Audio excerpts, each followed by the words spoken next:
Plus que jamais, nous devons permettre aux établissements à rythme approprié, et notamment les maisons familiales et rurales, de continuer à rayonner sur le territoire national et au-delà d'ailleurs.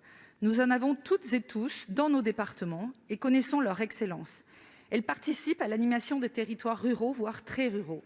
Leur taux d'insertion professionnelle est excellent et même inégalé à ce jour.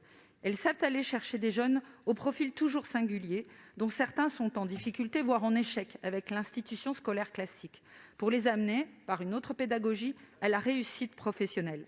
Ces établissements auraient toute leur place dans le dispositif « Un jeune, une solution » mis en place par le Gouvernement. Pourtant, aucune mesure spécifique les concernant n'est prévue. Je visitais cette semaine la MFR de Vayres, dans mon département. C'est un précipité d'audace et une ambiance de travail que nombre d'établissements envient. De par leur statut associatif unique, leur créativité et les liens forts qui se nouent entre les formateurs, les jeunes et leurs familles, les MFR sont une bouffée d'oxygène dans un monde si morose.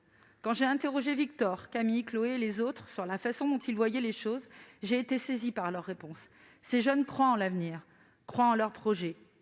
Ils ont tous des parcours multiples, riches de diverses expériences acquises en alternance. Ces jeunes croient en leur territoire, ils aiment leur territoire, leur terroir. Pourtant, ce PLF ne leur rend pas hommage.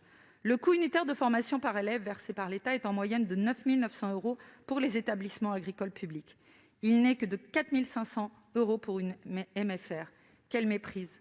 Pour Victor, pour Camille, pour Chloé et tous les autres, le Gouvernement leur doit un avis favorable à cet amendement. Je vous remercie, Monsieur le Ministre. Merci.